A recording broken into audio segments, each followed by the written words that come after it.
worsening of conditions in Mexico. As the chairman mentioned, Mexico's experienced elevated levels of violent crime for more than a decade. And while final figures are still being tabulated by Mexico's security agencies, the number of homicide cases reported for 2019 increased to a record 34,000 victims reported by the National Public Security System for 2019, which is an increase from the over 33,000 victims reported in 2018 and over 28,000 reported in 2017, all record years. While clearly appalling, such aggregate statistics do not quite capture the picture, as well as each individual case, as we saw, unfortunately, on November 4th, 2019, with the killing of 3 women and 6 children with dual U.S.-Mexican citizenship in 2 ambush attacks by an organized crime group in northern Mexico. The victims ranged in age from 8 months to 43 years. As the chairman mentioned, it is illustrative of the horrific nature of the violence that is pervasive and daily, with an estimated 1 murder every 15 minutes in Mexico in 2019. There are numerous and complex factors that have contributed to this violence, including chronic, macro-level systemic issues, some of which have been mentioned, lack of economic opportunities, lack of education, social problems like domestic violence and substance abuse. Unfortunately, these larger systemic problems, while important, do not readily explain the sharp variations and increases in the level of violence from month to month or from place to place. And we need to look at more recent developments and changes to understand the violence of the past few years. One important change are the market shifts and innovations in the production of illicit goods, including the distribution of methamphetamine and fentanyl, as mentioned by Ranking Member Rooney. We also, unfortunately, have seen the policy of targeting high-level criminal leaders for arrest through the strategy known as the kingpin strategy, having unintended consequences of contributing to the cycle of splintering, diversification, competition, and violence among criminal organizations. We also must recognize that the recent governmental transition in Mexico has had disruptive effects. In 2018, there were an unprecedented number of Mexican federal, state, and local offices up for grabs, resulting in the largest turnover in public office in modern Mexican history. With all these factors in mind, it's clear that Mexico needs the continued support and cooperation of the United States, which, as the chairman mentioned, has a shared responsibility to help address these issues. I make several recommendations in my written testimony, so I'll just point to a few in the minute or so that I have remaining. One is, I think, the clear need to assist Mexico in developing better, long-term, comprehensive criminal investigations to ensure successful prosecutions targeting not only drug kingpins, but all levels and branches of criminal enterprises, including corrupt politicians and private sector money laundering operations. A second one that has also been mentioned, of course, is the need to strengthen controls to prevent illegal exports of firearms to Mexico, but also the seepage of firearms from Mexico's law enforcement and military institutions into usage by organized crime groups. I also, in my written testimony, point to the need for better controls on money laundering and drug trafficking and other organized crime group financial operations, as well as the need to prevent blowback from the elevated numbers of U.S. deportations of criminal aliens to Mexico. I believe that the U.S. government should work more closely with our foreign counterparts to prevent repatriated criminal aliens from becoming new recruits for organized crime in Mexico and Central America. Finally, I will point to the need to really evaluate what's happening in drug policy here in the United States and around the world through independent assessment to evaluate the fiscal and social impacts of drug decriminalization and legalization. As we've seen with Congressman Engel's Western Hemisphere Drug Policy Advisory Group, it's urgent that we consider what's going on with the changing markets for drugs. Thank you. Thank you for your testimony. Ms. Myers, we will now hear from you. Chairman Sears, Ranking Member Rooney, and members of the subcommittee, Thank you for the opportunity to testify on behalf of the Washington Office on Latin America on ways to strengthen security and the rule of law in Mexico. I'm submitting my written testimony for the record and will summarize key points here. Mexico is undergoing unprecedented levels of violence. 2019 will surpass 2018's record number of homicides, and human rights violations also remain widespread. From 2006 to 2019, the Mexican government registered over 60,000 cases of disappeared people. Uncontrolled corruption and widespread impunity are important drivers of violence in Mexico. The challenges are great. Due to low public trust in public institutions, less than 10% of crimes are reported or investigated in the country. While Mexico's previous two presidential administrations have taken steps to combat these challenges, justice institutions remain weak. Through continued engagement with Mexico, the United States can be a partner in strengthening the rule of law. I'll outline how in my testimony. But first, I want to touch on the measures adopted by the Mexican government. The first measure is criminal justice reforms.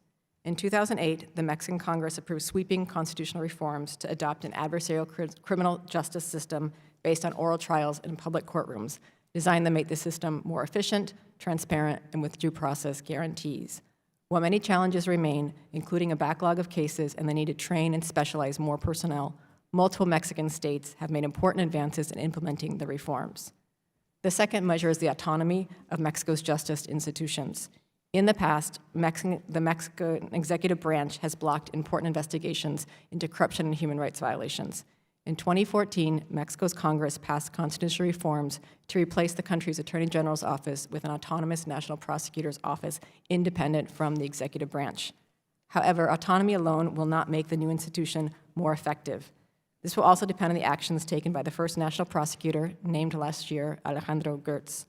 In the coming year, the priorities he lays out for criminal prosecutions and the transition, as well as his engagement with civil society organizations and victims, will be important indicators of whether Mexico is responding to the longstanding demands for justice.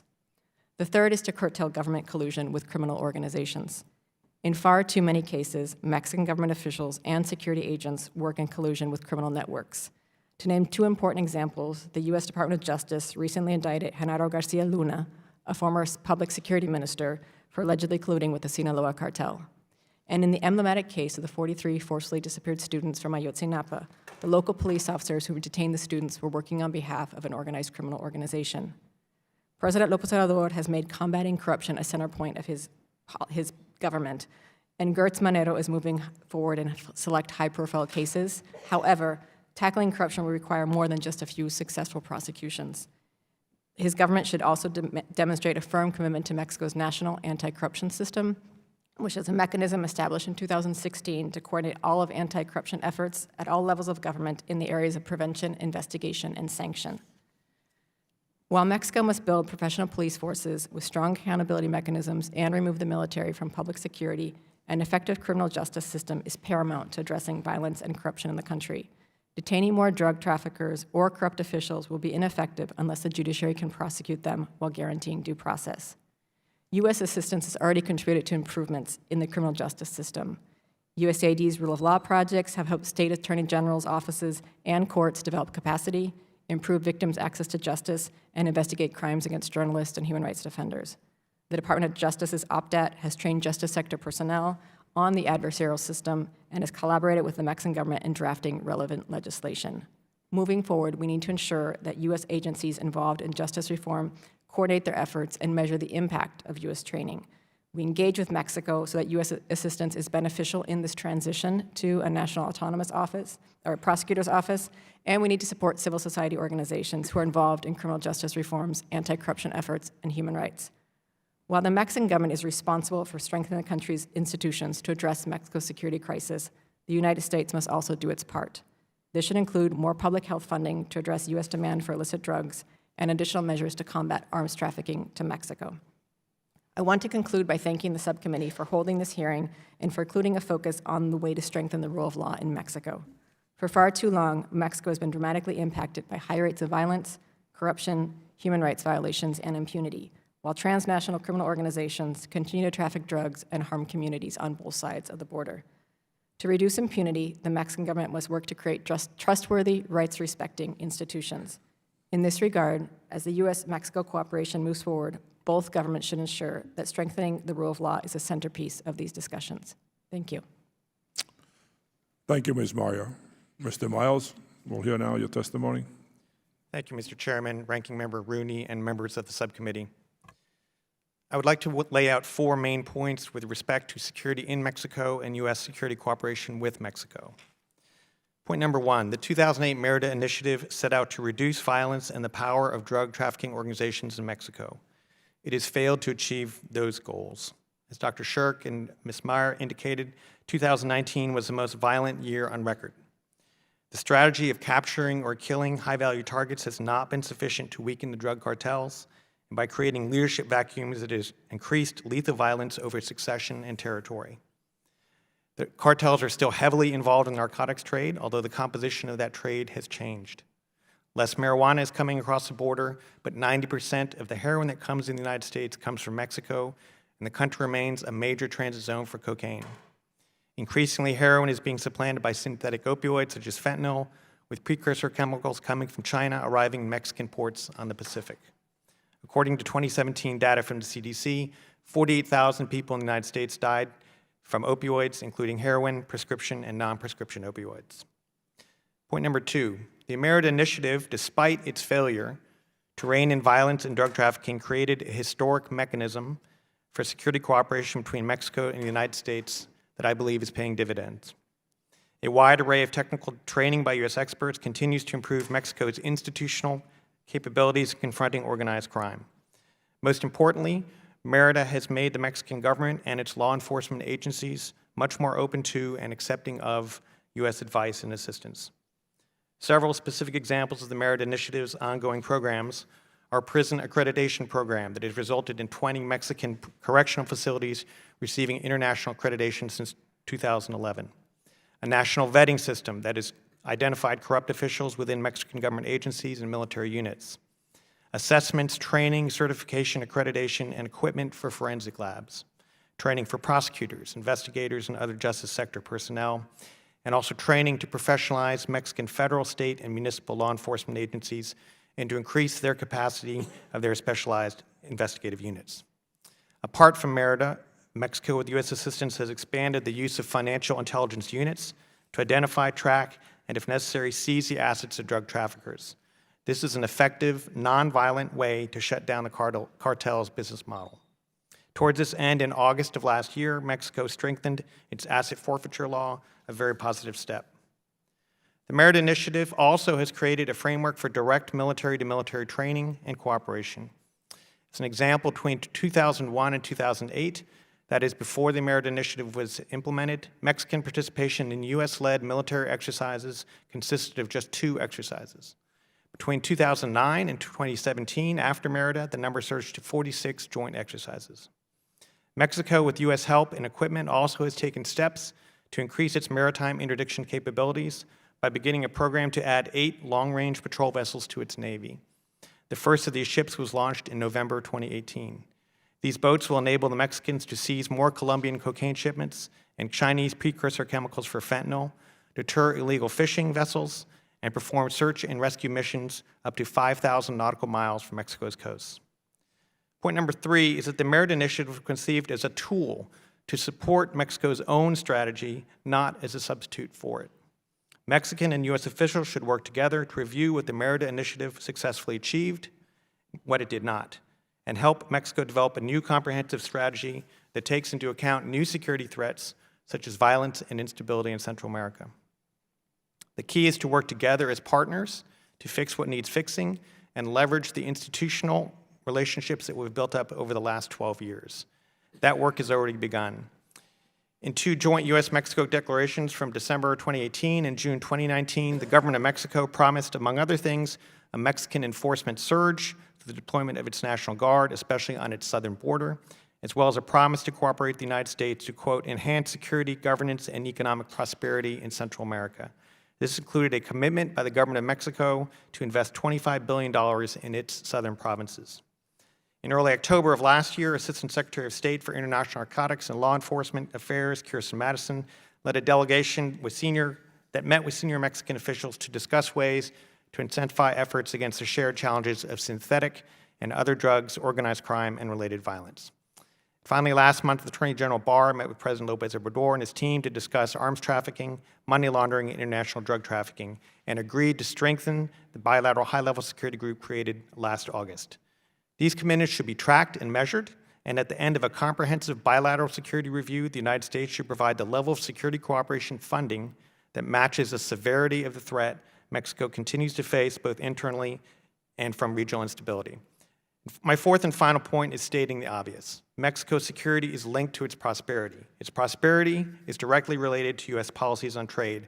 I congratulate the House of Representatives on the passage of the USMCA Treaty, a huge step towards ensuring that Mexico remains on an upward path of economic development that will create better opportunities for its citizens and conditions for a safe and stable neighbor. Thank you. I look forward to your questions. Thank you for your testimony. We will now go to questions. I will start with the questioning and then the ranking member. Ever since, well, I've been now 13 years in this committee. 2008, I was one of the biggest supporters of the Merida Initiative. And we have appropriated about $3 billion worth of American dollars into this program. What should we change to make this program more effective? Can any, Mr. Miles? Mr. Chairman, I think clearly the strategy has to change, and as I noted, that has already started. And as the other witnesses noted as well, it's really the long, hard, patient work of institution building, particularly in the criminal justice sector. I think our training with the prosecutors, with the defense side, with the prisons is starting to bear some fruit. It's not as fast as we would like, and it's not fast enough to reduce the corruption, or the violence that we've seen, but it is some progress. And I think the key thing is a partnership with the Mexicans, the investment that we've already put in over the 10, 12 years at the institutional level. Anyone else? Sorry, I would agree. I think it's one, looking at what you've called for, which is assessing what has or hasn't worked. I know there's been a real call to develop more indicators of progress. I think there's a real challenge, especially on training, and I think that's where we've trained thousands of police and prosecutors. How do you measure the impact of, has that training had any real difference in the way they operate? And so I think there's a real need to assess particularly the impact of U.S. training moving forward. And I think what Mr. Miles also referenced, accompanying prosecutors and really that more technical assistance, which takes a long time in terms of longer-term tool sets, but is where we could probably have more impact in terms of successful prosecutions in Mexico. Thank you. Dr. Shirk? Shirk? If I mispronounce your name, I apologize. No, that's fine. You can call me Shrek. You can call me Shirk. No, I don't want to call you Whatever works. But I will just say, I think there's a lot of agreement among all of the witnesses. I do think that we have to evaluate what are the goals, what were the goals of the Merida Initiative. I mean, on the one hand, we want to make Mexico more secure. We want to build the rule of law. We want security. And on that front, I agree that we have not achieved that. In that sense, the Merida Initiative could be seen as a failure. But we also have the goals of institution building in Mexico and strengthening the capacity of the Mexican judicial sector. On that front, I think there has been real progress, as Dr. Meyer pointed out. And also, part of our goal has been to partner more effectively with Mexico to ensure cooperation between our two governments. And in that regard, the Merida Initiative has been a huge success across 3 U.S. presidential administrations, across 3 Mexican presidential administrations of different parties. And sustaining that cooperation has been, I think, one of the key successes. What I would certainly recommend and have recommended for some time is the need to really evaluate the kingpin strategy. There's no way we can allow people like Chapo Guzman to roam free. But at the same time, we have to be much smarter about the methods that we use to take them out. If you take out Chapo Guzman, but you don't take out his business partners, you don't take out the assets that he has placed in other areas in the Mexican government and in the financial sector, it's not going to be an effective strategy because the power vacuum that's created when you take out someone like Chapo Guzman is a major contributor to the violence we've seen recently. Can you talk a little bit about President Lopez Obrador?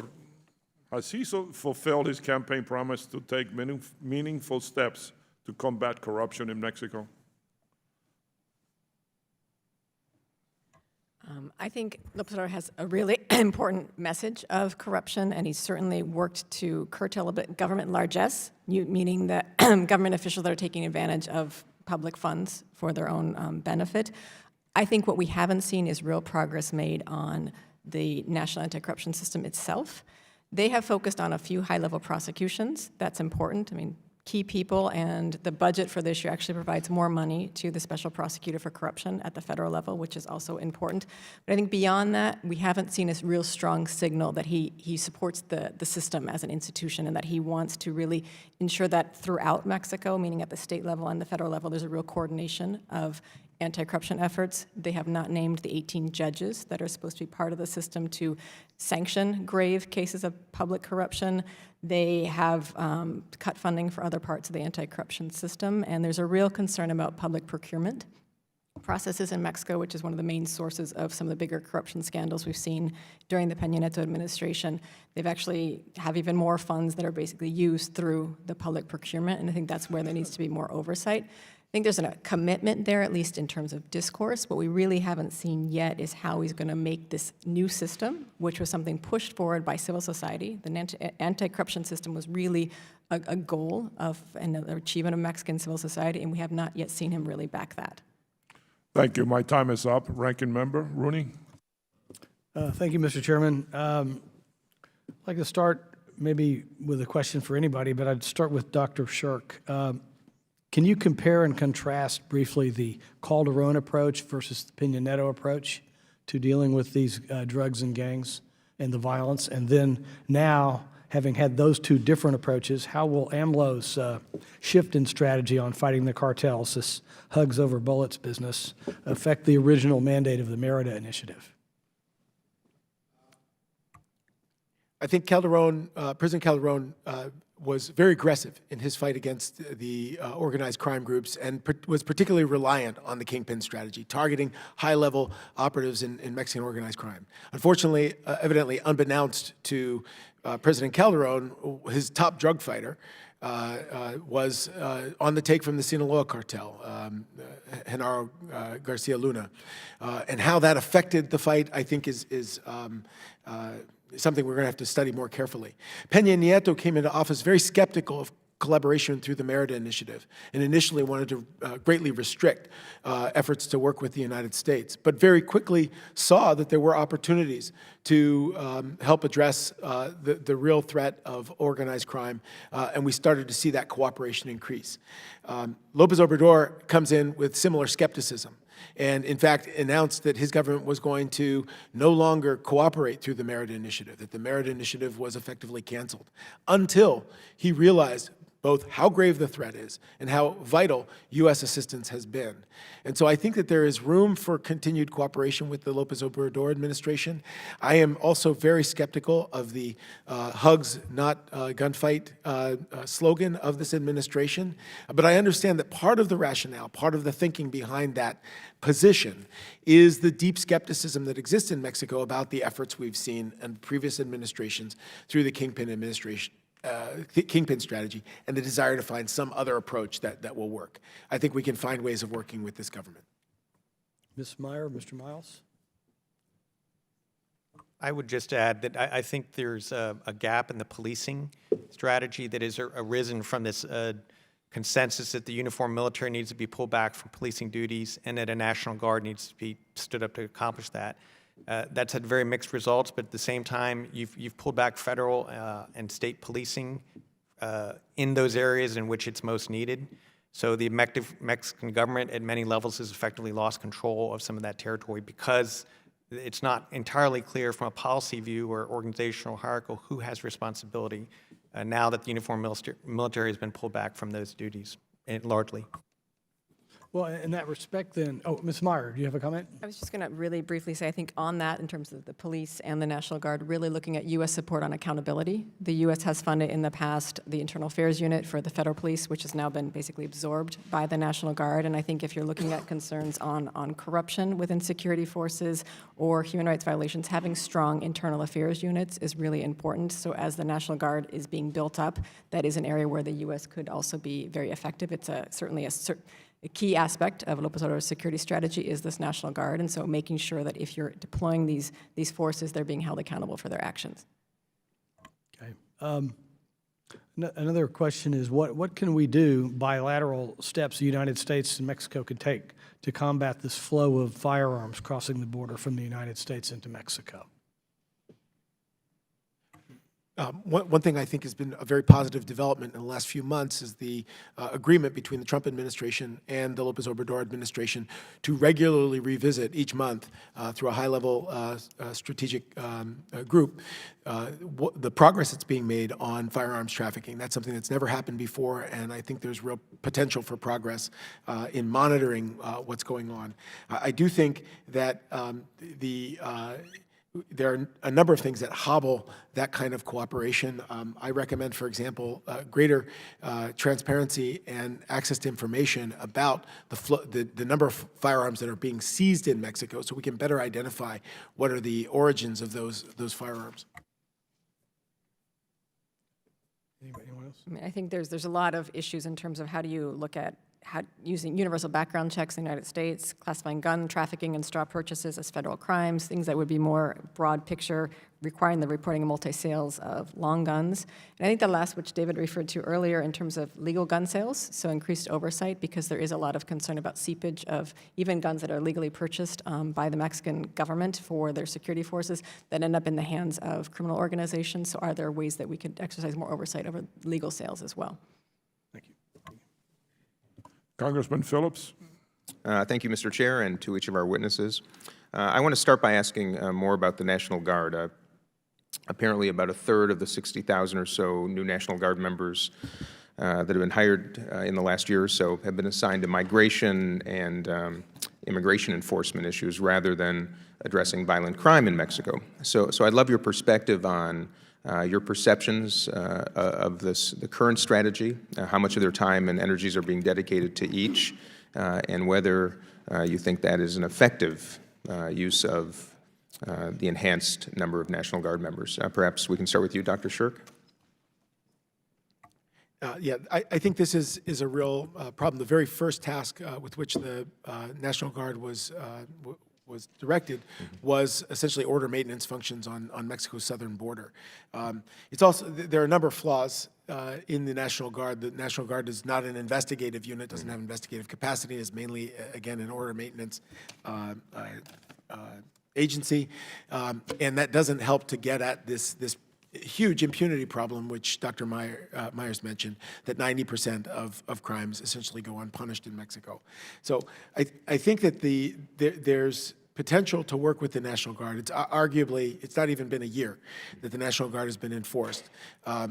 But I am concerned that the National Guard has been essentially diverted from its main purpose, not only to address the migration situation, but it's also monitoring ports. It's doing all kinds of other things that it's not most urgently needed for. Ms. Meyer? I think there's currently about 12,000 National Guardsmen in southern Mexico, about 2,000 at the border. When we went down there in August to the Rio Suchiate, which is where a lot of border crossings, they looked pretty bored to me. I mean, I think there's a lot of need to really reassess, is this the best use of this new security force, given Mexico's own limited resources, and are there other agencies that could take on, particularly the immigration agency, more of that immigration enforcement role? And when you ask that question, are there? I mean, can you help answer it? Are there?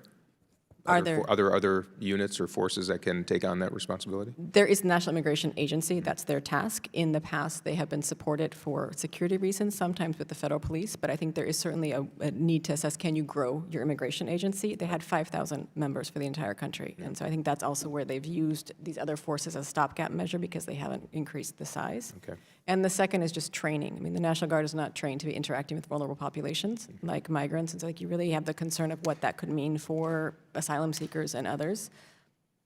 I appreciate it. Mr. Miles, any comments? I would just add that I would agree that National Guard has a very, very broad mandate, probably too broad, and it can't do the policing functions that I think it's more intended to do.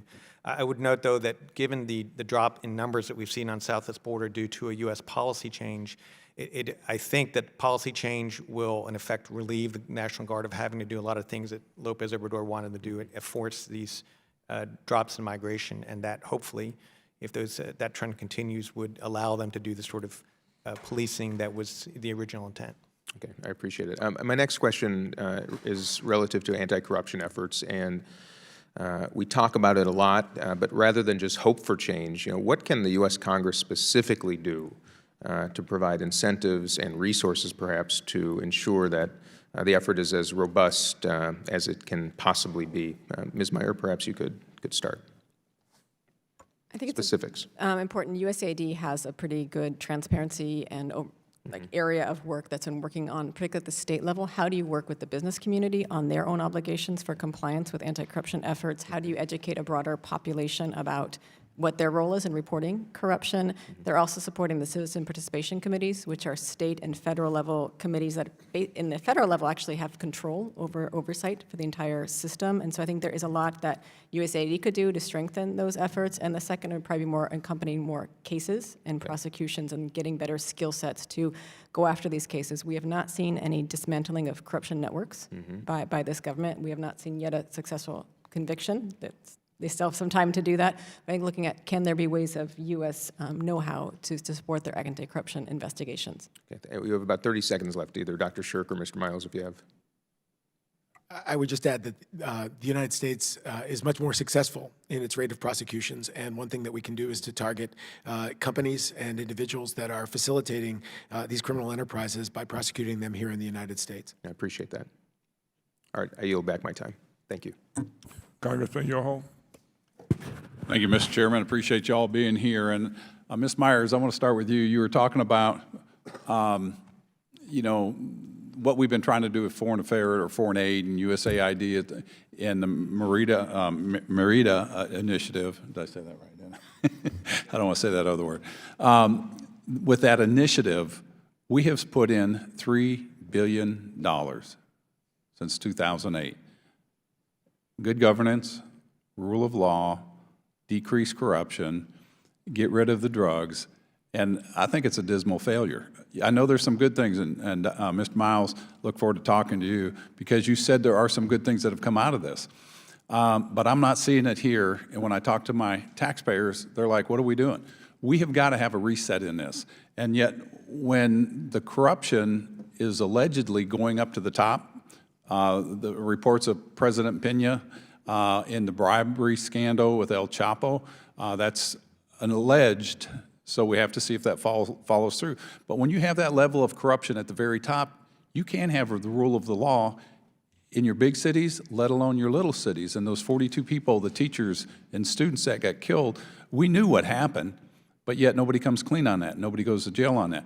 And so, and then you brought up, Ms. Myers, that less than 10% of the cases ever get reported, let alone tried. And so the people don't even come forward because they said it's a waste of time, and I'm sure it puts their life at risk. So when I look at the policies that we've had since, just go back to 2008, it's not working. We have to do something different. We've got this war on drugs, and Mexico's supposed to be with us, yet there's over 70,000 acres of heroin growing in Mexico. We know 90 to 95% of the heroin, the cocaine that comes into America transports via Mexico. It goes through their cartels. I mean, if this was a business model, we would be out of business. Nobody would lend you money for this business model. And what I propose is that this country needs to look at things differently.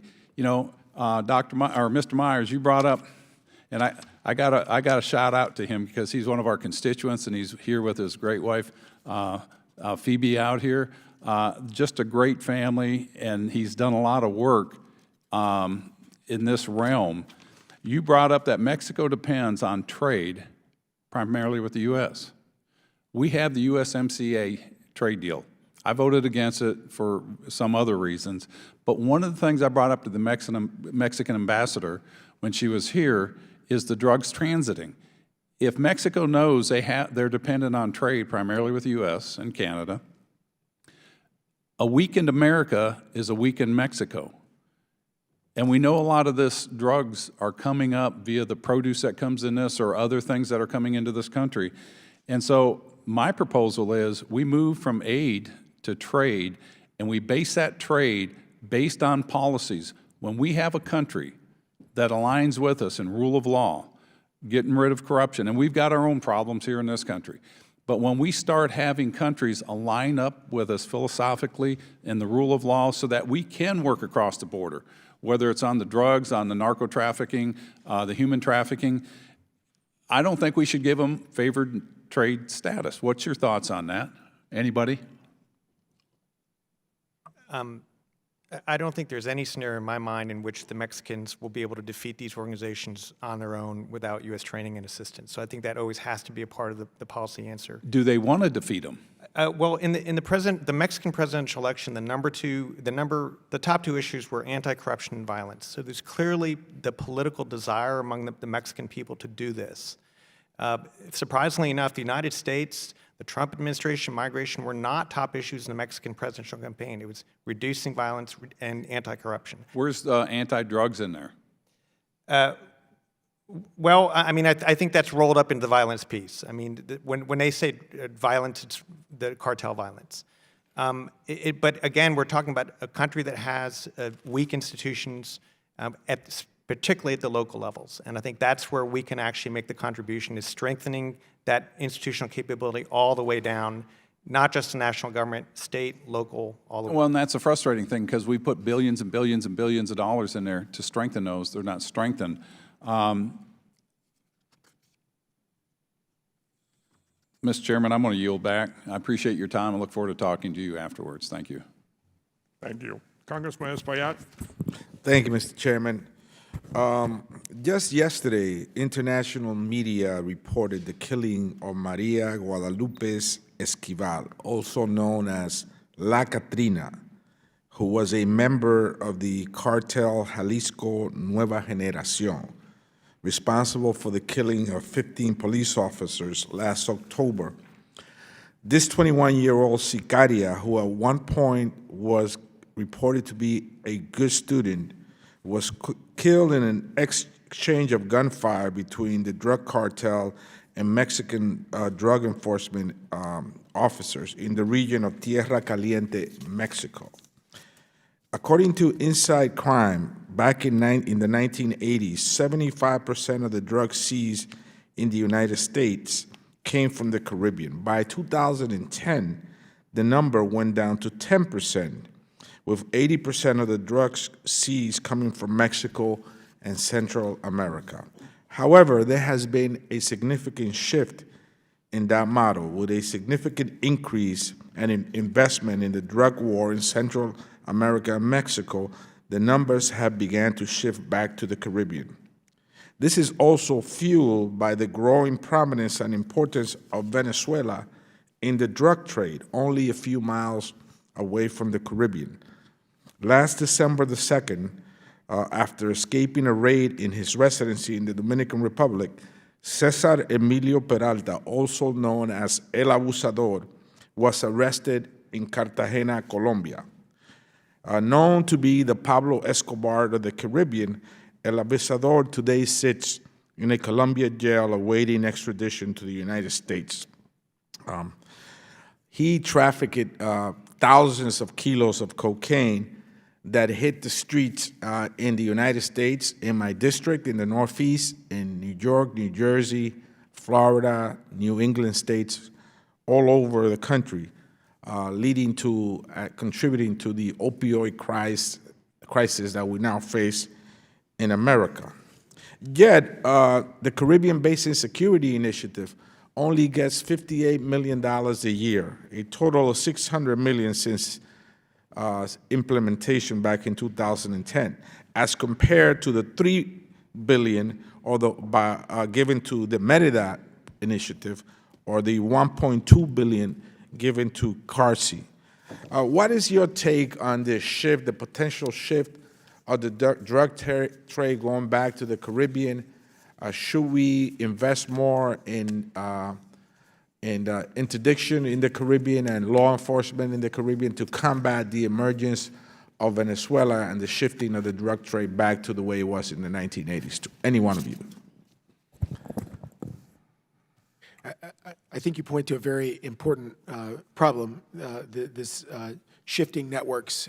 When enforcement is increased in one place, the flows move to another. We frequently refer to this as a game of whack-a-mole when we see these shifting networks. And I don't think we're quite there yet. Unfortunately, the flows of drugs through Mexico remains very robust, even as drug traffickers are fighting amongst themselves. I do, however, think that there should be more coordination between CARSI and the Merida Initiative and a more united front to try to make sure that it's not as easy for those networks to shift from one region to another. Anybody else on that? I think just add that we do need to look more at the U.S. side of this in terms of billions of dollars have been invested in prevention, treatment, and recovery efforts, but a lot more still needs to be done. The U.S. lags far behind in terms of access to treatment and getting treatment centers to people in need in the United States, so particularly on the opioid crisis, but in looking at taking to scale harm reduction efforts in the United States. And so we can look at this sort of balloon effect, which is we're effective in one place and it moves somewhere else because there's also that demand in the U.S. And so looking at ways to really address demand in a more holistic way. Thank you. Mr. Chairman, let me just stress the interest that I have been seeing in a substantial increase in funding in the Caribbean Basin Initiative, and of course in working together with the Colombian Authority to extradite Cesar Peralta, el abusador. Thank you, and I yield back the returning part of my time. Thank you, Congressman. Congressman Guest. Thank you, Mr. Chairman. Members of the panel, thank you for being with us today. I want to focus my question particularly on drug cartels. Mr. Miles, you stated in your written testimony that cartels are heavily involved in the narcotics trade, that 90% of the heroin that comes into the United States comes from Mexico, and the country remains a major threat for cocaine. Increasingly, heroin is being supplanted by synthetic opioids such as fentanyl and precursors from China arriving in Mexican ports on the Pacific. And according to 2017 data from CDC, 48,000 people died in the United States from opioids, including heroin prescriptions and non-prescription opioids. I believe you would also agree that the Mexican drug cartels also play a major role in the exporting of methamphetamine into our country. Would that be correct, Mr. Miles? Yes, based on the data I've seen. I would just add, I think we're probably in the midst of a huge transformation because of synthetics. There's already been some very interesting research that the decline of poppy production in Mexico is declining because of synthetic opioids. So, and these are things that can be produced anywhere, including the United States. So I think we're still trying to get a handle on exactly what that's doing to the drug trade. But would you agree, Mr. Miles, that most of the street-level narcotics that we see today in America do actually come into our country by Mexican drug cartels across our southwest border? Certainly on heroin and probably transit of most cocaine. I don't know what's happened to the marijuana market. All right. And then, Ms. Myers, you in your written testimony talk a little bit about the fact that there are roughly 9 predominant drug organizations, 200 smaller-based organizations, that they are involved in things beyond drug trafficking that include extortion, pirated goods, kidnapping, oil theft, vehicle theft, human trafficking, and human smuggling.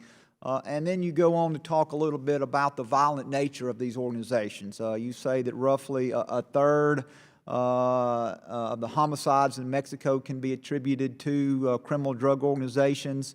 You talk about a 33% increase in homicides since 2017. And would some of these homicides also include what we would refer to as political assassinations? Yes, I mean, I think especially we saw that up to the elections for 2018, where there was an unprecedented number of mayors that were actually mayor candidates or local candidates that were killed. And so I think there is certainly a part of that violence that is related to organized criminal organizations going after local politicians or candidates. And does violent activity generally go hand in hand with drug cartels and the way that they do business, particularly in Mexico?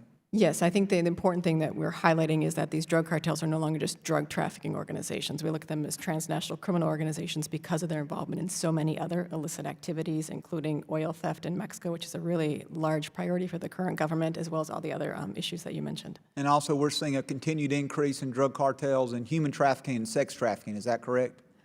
I think there's still the murky area of how much you have the human smuggling networks connected to the larger cartels. It's unquestionable that when they get to the U.S.-Mexico border, small trafficking human smugglers are paying fees to these larger organizations, but whether I think there's still somewhat of a disconnect between the broader organized criminal organizations and then the groups that are working, particularly involving in human smuggling.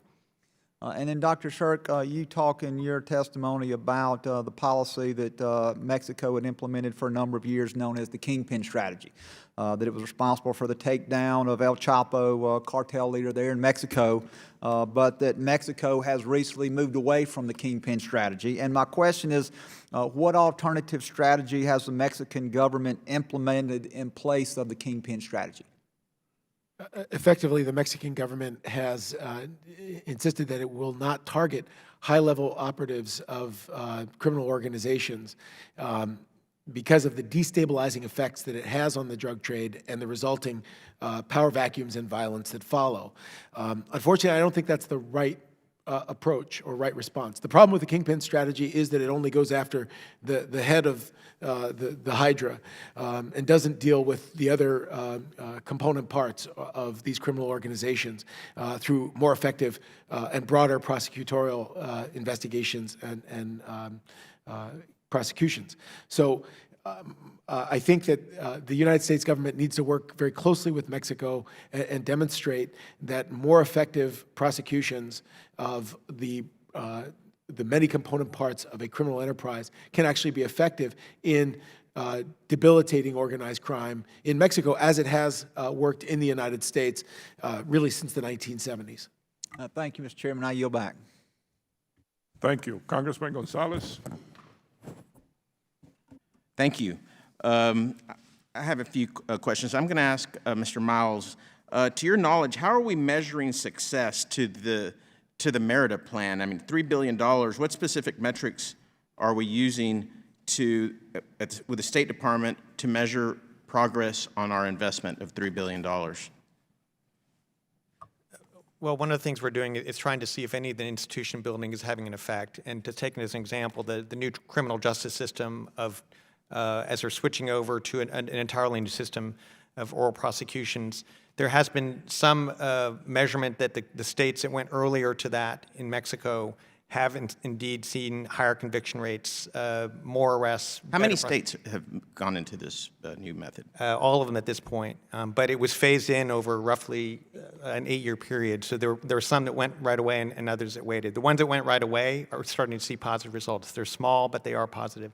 That's one metric. I think another one is just sort of the professionalization, the level of professionalization we're starting to see in the law enforcement agencies and intelligence agencies. If you talk to our officials on their counterparts, they all, to a man or woman, are testify to the professionalization of those forces that used to be very unreliable and mostly corrupt. Doesn't mean they're entirely not corrupt, but huge advances in those institutions.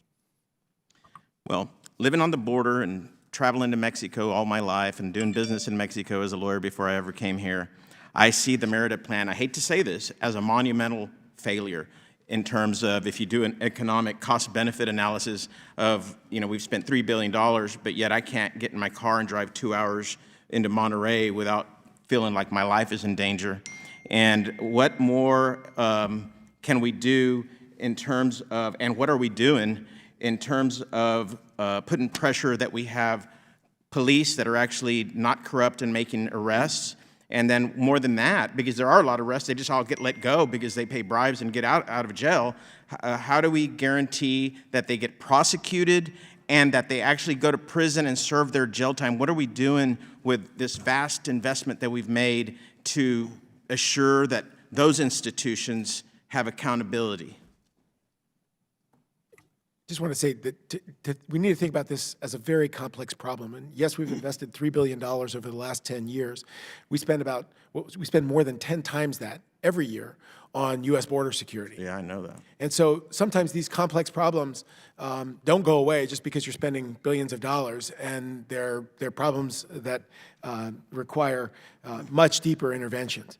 But I will say that, there's not a lot I think that we can do to improve the overall integrity of Mexico's law enforcement institutions, as long as there is not professional compensation and merit-based promotion in Mexican police agencies and prosecutorial agencies. The sort of flip side of punishing corrupt individuals is making sure that honest individuals Are compensated. properly and properly motivated and incentivized. Right. To do What are we their job. doing in that respect? Well, in that regard, the Merida Initiative, I think, is absolutely key for the training component and also in helping to identify administrative regulations within police agencies and the fiscalias, the prosecutorial agencies, to help increase that professionalization. But we can only do so much. I think the Mexican government at all levels needs to be spending more on salaries and benefits and training and continued monitoring of all law enforcement personnel. I agree. So are we doing any of that with this, with the Merida Initiative? Yes, particularly I know through USAID, through INL. What are they doing?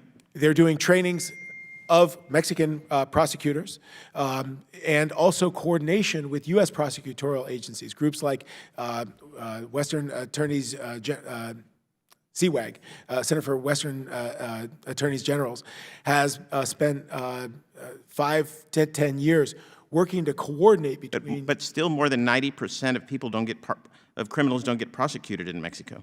That's true in especially places where the new criminal justice system is just taking root. But as Mr. Miles mentioned, the new criminal justice reforms, which we drove very heavily through the Merida Initiative and other USAID preceding the Merida Initiative, has been instrumental in improving the integrity of the criminal justice system and criminal procedure.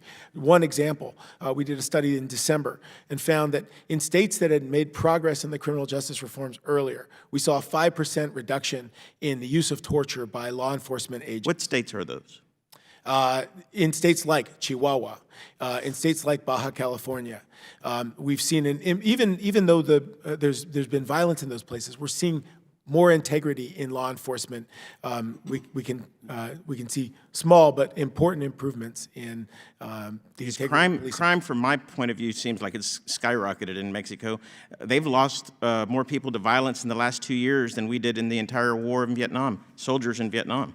I mean, we couldn't stomach seeing body bags coming in this way. It's amazing that this is happening right next door, and we kind of sometimes look the other way here in the Congress. It is horrific, and sometimes the doctors are to blame when their patients die. But sometimes there are other epidemiological factors that contribute to the violence, as we talked about earlier. We can make better doctors, better police in Mexico, but at a certain level, there are so many other factors that have contributed to this violence that we have to keep the overall trends in violence sometimes separate from the progress we're making on institution building. So, so we see more than 90% of criminals not being prosecuted in Mexico, and you're saying it's improving in some states. What do you see in the next 10 years? Can I think on add on that, looking at the importance of what the federal government's doing, because that can be the model for what the states do in terms of reforms. The federal government dragged its feet a lot on the adversarial system, and that I think right now we're at a turning point because you have a national prosecutor's office. I think there's a lot the U.S. could do to engage with a new prosecutor's office and what are their priorities for criminal prosecutions, because you shouldn't just go after all crimes if you have limited resources. So how do you target your efforts on the more serious violent crimes? I think that's where the U.S. could be more effective and supportive. I think it was mentioned before, when you're looking at alternative Specific areas, to right? the federal government and looking at how they're transforming to this new prosecutor's office and looking at what their priorities are for criminal prosecutions. And the second is just on forensics. I think not every state in Mexico has a forensic lab.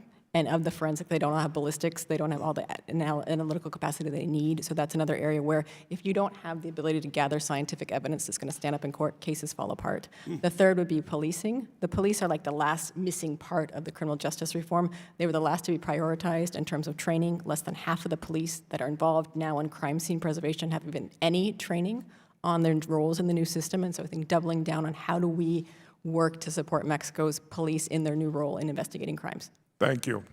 Congressman Vargas?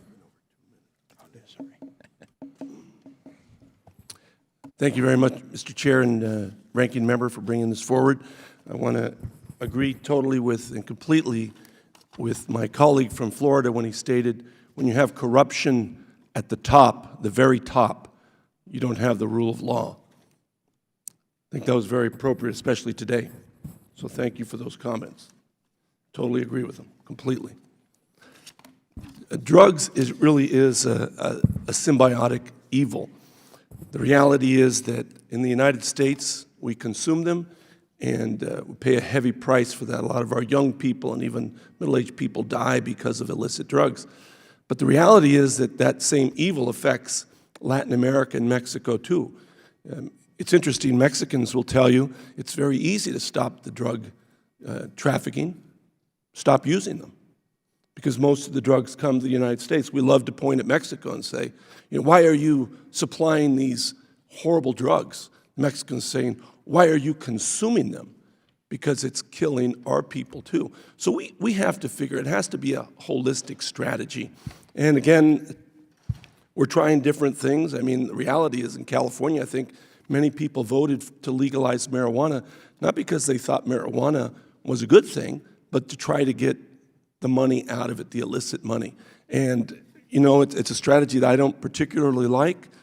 However, I did vote to legalize marijuana for that reason.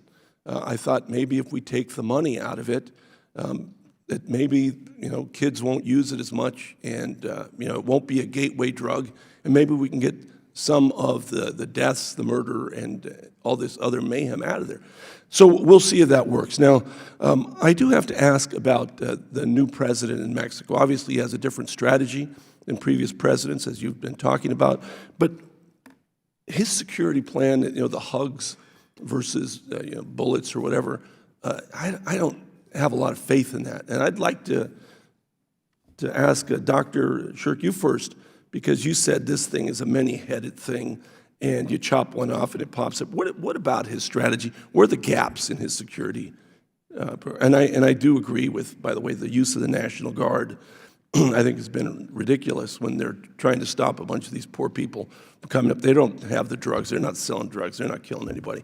But he uses most of the money for the National Guard to stop these people from migrating. But anyway, if you could talk about where you think the gaps are in his security policy. So, first of all, thank you. You are my congressman, so I appreciate the opportunity Well, to speak to you as a professor from the University of San Diego. I would say, the Take all the time you'd like. Lopez Obrador, thank you. The Lopez Obrador administration is focused on trying to, for example, deal with the roughly 2.6 million Mexicans that are neither young people who are neither enrolled in school nor employed. By giving them scholarships and internships.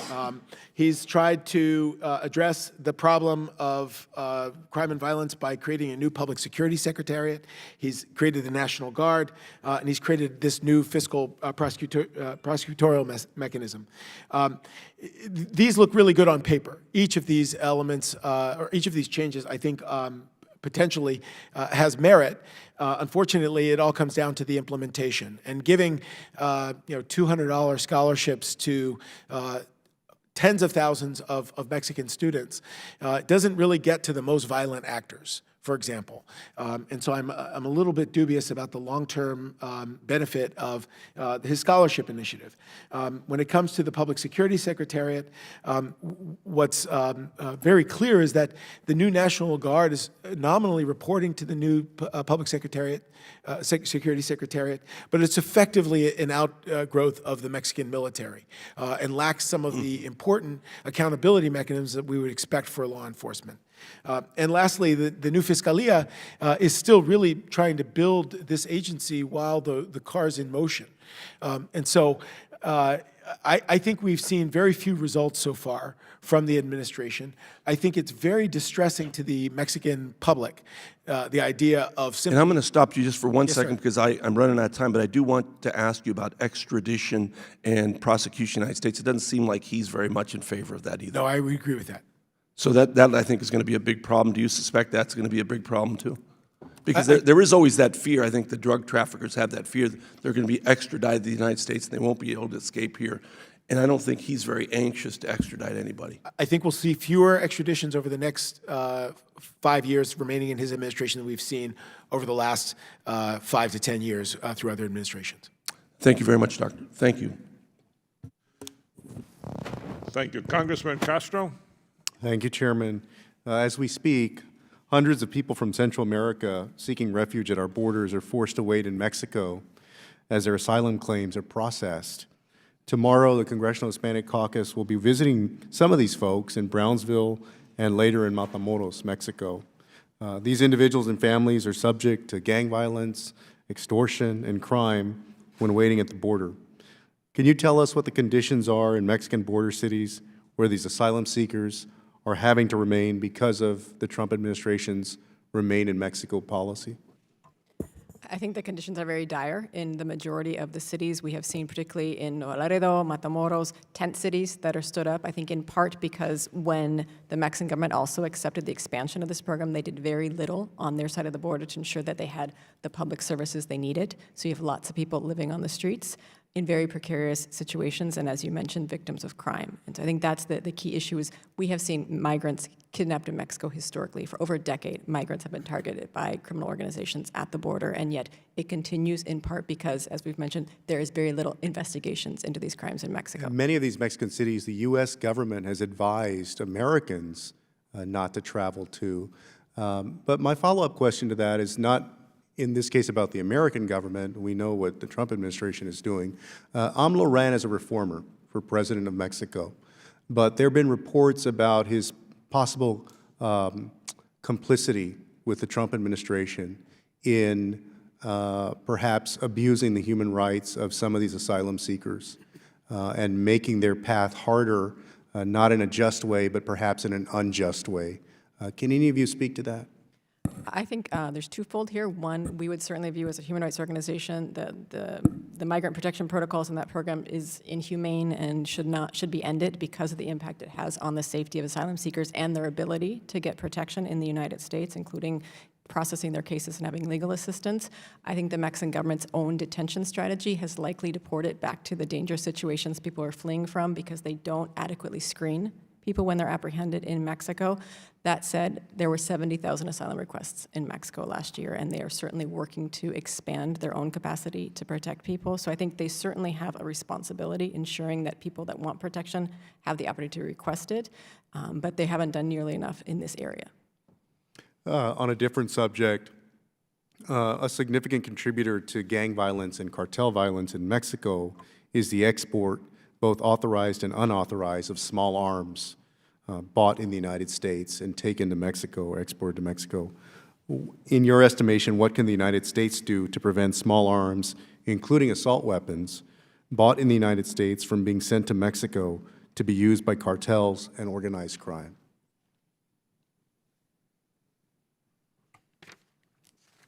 Well, I think in my written testimony, I suggested, for example, a ban on the import of assault weapons to the United States, which make their way into the Mexican marketplace, is one good place to start. I also think that our efforts to increase the capacity for ATF and other agencies to investigate straw purchases is greatly needed. We need it would be nice to have a registration requirement for large volume ammunition purchases and unassembled assault weapon kit imports. There are, I think, many things that we can do and have been on the table for a very long period of time. What I'm encouraged by is that in the last few months, we've seen the United States and Mexico set up a commission, a binational commission to address those issues. And I think it would be very valuable for this committee to monitor actively the progress that's being made through those binational dialogues. Any other remarks on that question? And there was a comment made earlier about the amount of drugs that come from Mexico.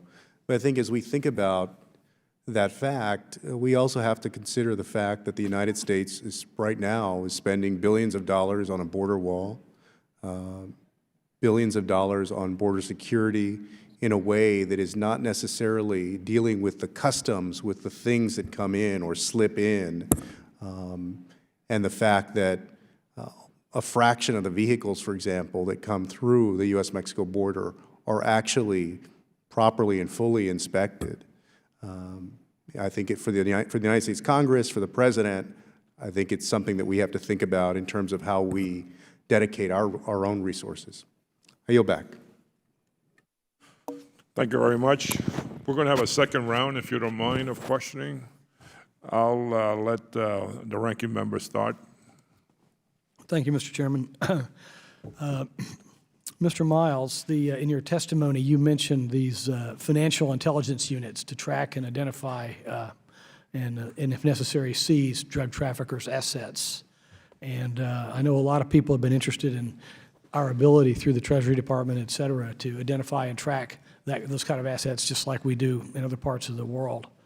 And I'd be interested in your thought of how effective that kingpin designation and the seizing of U.S. assets of cartel members is, and what else we might do better, and also how effective this new Mexican law to sequester assets in Mexico might be as well, and how we might be able to help them do a better job with that. I think this is one area in which the United States could make a lot of progress with Mexico. There's certainly the willingness there, and we have developed very sophisticated tools, partly as separately as part of the war on terror, with financial tracking and seizing, and there's definitely political willingness on the Mexican side. What is missing, as you said, is the technical capacity. Right now, I think the Treasury Attache's office of the U.S. Embassy in Mexico is very thinly staffed, and this is really activities the Treasury Department. So kind of compare it to the one in Luxembourg that's like 100 people. Right. Yeah, exactly. And I think it's less, it's single digits at Mexico City. But this is an area in which, it's nonviolent, it's very effective, and it gets the cartel's attention very, very quickly. So in regards to the kingpin strategy, if that's what it means, I think that's a good idea.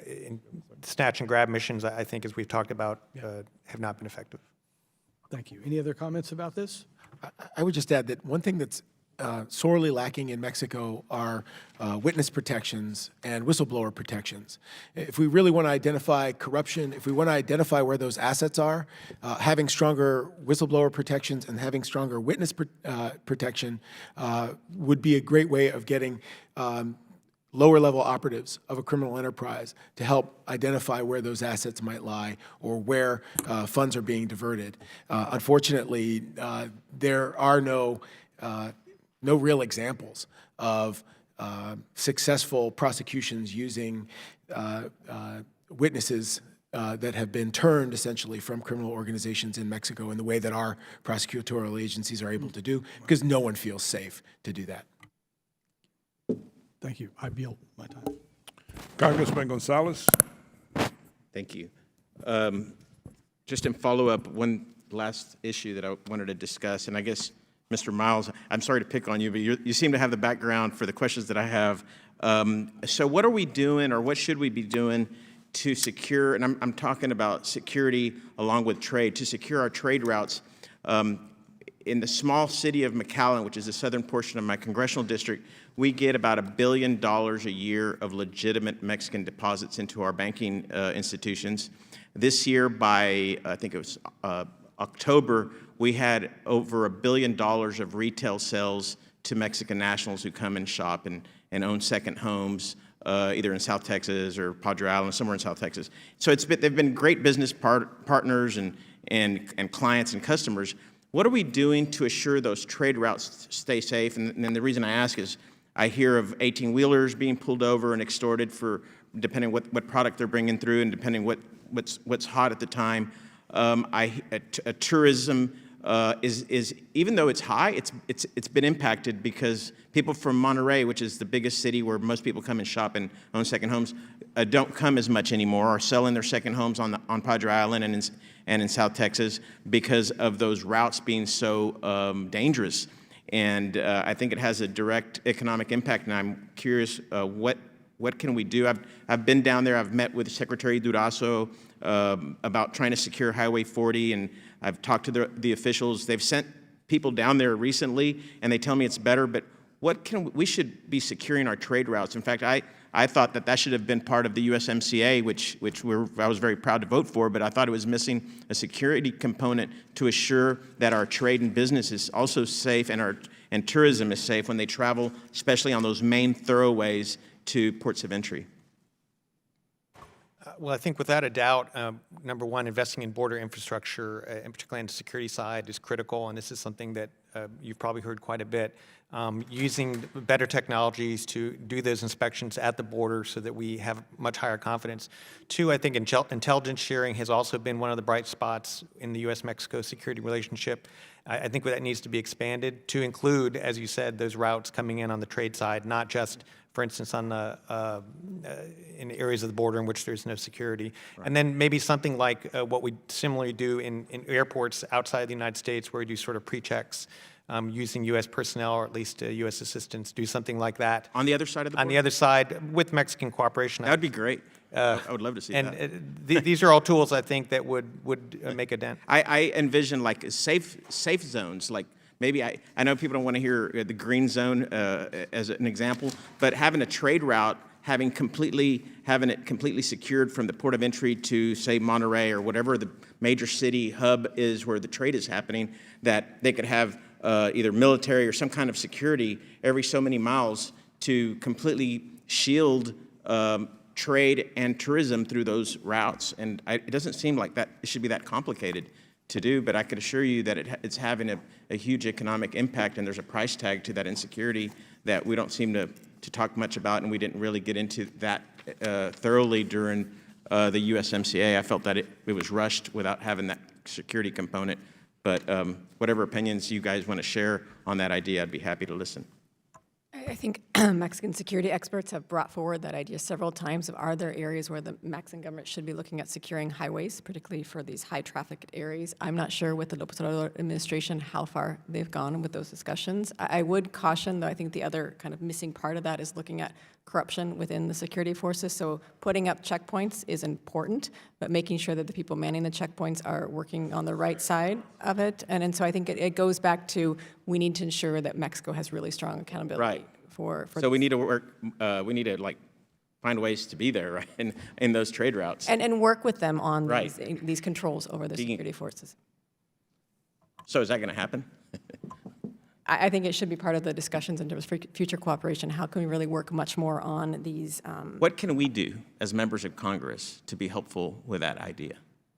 I would say raise it in questions report language for appropriations, raise it with Mexican officials in terms of their security policies, how much they're looking at security in the highways as an issue. Certainly you have dialogue with Mexican officials, and I think the other is talking to State Department in terms of what their priorities are going to be in raising these issues. That we want to make sure that there are security forces that are securing areas but also working on the right side. Thank you. Thank you, Congressman. Congressman Yoho? Thank you, sir. Mr. Gonzalez, we have a bill that we're putting together to do just that on the supply chain of stuff coming in. And so I'll have my office reach out to you, and I appreciate your attention on that. I got to respond to my good colleague from San Diego talking about corruption. I don't believe after 3 years of investigation that was part of the articles that got sent over there to correct the record. What percent of the drug and human trafficking or illicit business, that money, what percent of the GDP of Mexico does that account for? Does anybody have an estimate? Dr. Shirk? It's a very, Mexico has a roughly $15 trillion economy. And estimates of drug revenues and other illicit revenues range widely between about 6 and as high as $40 billion a year. So if you do the math on that, you're talking about a fraction of a percent of the total Mexican GDP. Okay. I heard a higher number, and and I think that goes back to why this is such a hard thing to get rid of. And I thought you brought. Go ahead. I apologize. I said 14 trillion. I meant 1.5 trillion dollars. 1.5 trillion. Yeah. And so it's a significant amount of money. I mean, nobody's going to walk away from that. The idea of incentivizing, the officials, whether it's law enforcement, court officials or whoever in the legal system, to incentivize them, I think is a good thing. But then there's always somebody coming by on the other side, going to offer them a little bit more money or threaten their family. And we saw this in the cocaine growing regions in Colombia and Peru, you know, to move the cocaine farmers into coca or another product. Well, the drug traffickers come back and say, no, you're going to grow this one. And they may pay them a little bit more, but they also become more violent and threaten those. So I think we need to look into this, you know, differently as far as the percentage of the GDP of that country. And then we also know that a lot of that money is in the black economy, so it's never reported. And we also know that a lot of that money is coming into our country via produce or other things.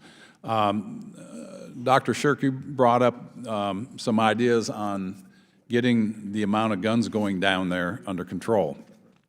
So I assume you have an idea. What percentage of guns go down there from the United States versus from South or Central America, or seepage from the military or police down there? What percent do guns coming out of the United States account for in your estimate? So we don't have very good data on that, frankly. When ATF does firearm searches for Mexico, they're only searching the firearms that Mexico presents as potential searchable firearms, so they're most likely U.S. firearms. The percentage then of total identified firearms that come from the United States that ATF has looked at is somewhere between 70 and 80%. But that's not necessarily a great reflection because we don't know, ATF doesn't trace firearms that may have come from Central America or other places. I will just say that on the percent of GDP question, I completely agree with you that if it's $6 billion, it's still a lot of money, even if it's not a large percentage of the Mexican economy. Right. $6 billion will buy you a lot of political science professors, for example, or police officers or other government officials. So getting at the corruption issue, as I said before, really requires us to see professionalization of law enforcement in Mexico. And I agree with that, but that has to go back to rule of law, you know, and have all those things set up, those institutions. I'm going to put out a word of caution before you start recommending how we should do gun control or monitoring things in this country. We should get a handle on that so that we can talk from that perspective and just saying it's America's fault, we need to have a gun registry, which I don't think that's a good way to go. Other than that, I mean, we see this problem. It's something we need to get under control. Mr. Miles, you've been down there a long time, and I look forward to talking to you more when we're in the district. But this is something that it's a cancer on a society. You know, government or countries can't perform to their ultimate goal and reach their full potential when you have all this corruption around you, when you have all these threats around you. And of course, we see it here in this country. We have certain cities and certain areas that are just terrible, you know, and we've got to get this under control. And it's going to be all of us working together. And if we're all on the same team, as I shared with the Mexican ambassador, a strong America is a strong Mexico. A weakened America is a weakened Mexico. So we are all in this together. I yield back. Thank you. Congressman Vargas? Thank you very much, Mr. Chairman. Just to amplify the record, I don't think President Nieto was convicted of any corruption crime either or impeached. One of the things that is interesting about living along the border is the irony of having one of the safest cities in the United States, certainly safest large cities, in San Diego. So if you want to come to a safe place, come to San Diego. And you simply cross the border, and then you go to probably the most dangerous city in the world. And that's the irony of the border. The other irony would be that if you decided to check every car that passed that border every day, the economic damage that you would do to San Diego and to Tijuana would be catastrophic. We rely on, it's interesting, in fact, San Ysidro Chamber of Commerce, which is right on the border, did a study and showed that most recently, the highest increase of daily crossers are actually American citizens that are now living in Tijuana because the rents are cheaper, their homes are less expensive, and they've decided to move now and to live in Tijuana and work in San Diego. So we do have a great relationship there, but the irony, again, is the level of violence that you have. And it's not an easy question. I mean, that's why I get so frustrated, because there's lots of things that we've been trying, and I'm not sure that this new president, what he's trying, is going to work. In fact, I've been somewhat disappointed, and that's why I asked.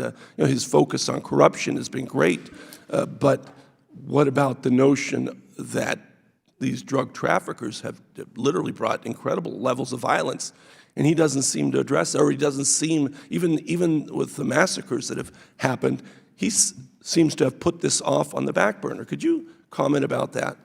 It seems like you want to comment. Go ahead. But put your microphone on so I can hear you. Yeah, I think one of the big differences is that in Mexico, there are very little consequences when you kill somebody. And I think if you can kill because you can, and the odds of you actually getting investigated and prosecuted are so low, there's very little disincentive for those type of crimes. And so that goes back to the institutions in Mexico. And one is effective policing. So how do you police that people actually trust, and that they're the first person you're going to go to when you get robbed, instead of maybe thinking they're part of the problem, and having criminal justice systems where you have prosecutors that can gather scientific evidence that stands up in court. And so I think it's a long-term issue. We've talked about what should be done in Mexico. Experts estimate it's going to take about 10 more years for the criminal justice reforms to be fully effective in the country. But I think it goes back to that's the big difference. So are you hopeful then that that is going to happen? Do you believe that's going to happen? Is that your conclusion? I am hopeful that you'll see more progress on the state levels in terms of these reforms. I think with the federal government, López Obrador has not given really clear signs of his commitment to strengthening the institutions he needs, and we'll have to see what that might evolve into this coming year. Would anyone else like to comment on it? Because I do want to hear some hope. I mean, we've heard all the negative things, and it seems that the crime has gotten worse, but is there hope out there? I think one macro change is this demand for accountability by the Mexican public, and this is something relatively new. And it's not just in Mexico; you've seen it across the region. But you've seen one very brave journalist and also several very brave NGOs that are essentially they're breaking these major cases on anti-corruption. And it's reflecting this desire and demand by the Mexican public to hold their officials accountable. There's still a lot of work to be done before we get there, but the public in Mexico and Brazil and other countries are now saying we're not going to put up with governments who simply ignore or kick the can down the road. So I think that to the extent that we can work and keep attention on those civil society, journalists, and public institutions, force accountability into that system. Mm-hmm. Doctor? I would just add that the Merida Initiative helps support those civil society organizations. Groups like Mexico Evalúa, groups like the World Justice Project, which is based here in the United States, but has a program monitoring and evaluating justice reform in Mexico, are helping to fuel what has been the largest wave of increase in the number of civil society organizations in the last 100 years in Mexico. We've seen a proliferation of organizations focused on justice sector improvements, anti-corruption, and other accountability mechanisms. So that's something that this committee and our government can definitely do to help. Well, I'm still hopeful, and I want to say that we worked with Colombia, and certainly the situation got a lot better there. And I hope that in Mexico it does too, and I'm certainly willing to work with anybody that wants to do that. Thank you. Thank you, Mr. Chairman. Thank you, Congressman. Congressman Guest. Thank you, Mr. Chairman. We spoke a few minutes ago about the 9 major drug trafficking organizations and roughly the 200 smaller organizations that are involved in illicit activity, including narcotics trafficking, extortion, pirated goods, kidnapping, oil theft, vehicle theft, human trafficking, and human smuggling. We also spoke that roughly 1/3 to 1/2 of all homicides can be attributed to organized crimes, and that some of those homicides do include political assassinations. Last year, it was reported that the administration was contemplating designating Mexican drug cartels as foreign terror organizations. My question is, one, would you support this designation, and why or why not? So, Dr. Shirk, I'll start with you. I would not, most importantly because I would not want to see our valuable counter-terrorist resources diverted to address what is effectively a law enforcement and organized crime problem, particularly when I do think that we have very strong mechanisms already available to us in order to go after their financial assets, in order to prosecute those individuals involved in drug trafficking on the U.S. side of the border. That, to me, is our resources, I think, are are correctly allocated. The problem is the lack of capacity and the lack of integrity in Mexican judicial sector institutions that allows for these high levels of impunity. So I would just say that I would not support that designation. Ms. Myers? I also would not support it, I think, because in one part, you're looking at criminal organizations that are widely profit-driven and are looking more at earning money, and there's not a big looking for social, ideological transformation in New Mexico. And so even with the political co-optation, it's more to have control over routes than trying to impose a different political or social model over a society. And I think the other is the impact it would have on U.S.-Mexico relations and perhaps impact future cooperation on security, on migration, and a lot of other areas. And so I think there's a lot of other tools that the U.S. already has in its disposal, and looking at organized criminal organizations, the kingpin designation, et cetera, that we should pursue more than looking at a foreign terrorist organization designation. And Mr. Miles? I would expand on that point. I think an FTO designation would be counterproductive for two reasons. One, as Ms. Meyer already mentioned, my reading of the legislation for FTO designation is that there has to be an ideological component present, not just a threat to the United States, but the ones that are currently on the list, they're either Islamic terror groups or Marxist or national separatists. I don't know how you'd get there to make the argument that cartels have an ideological component, and I think it would probably get challenged in court and tie that up.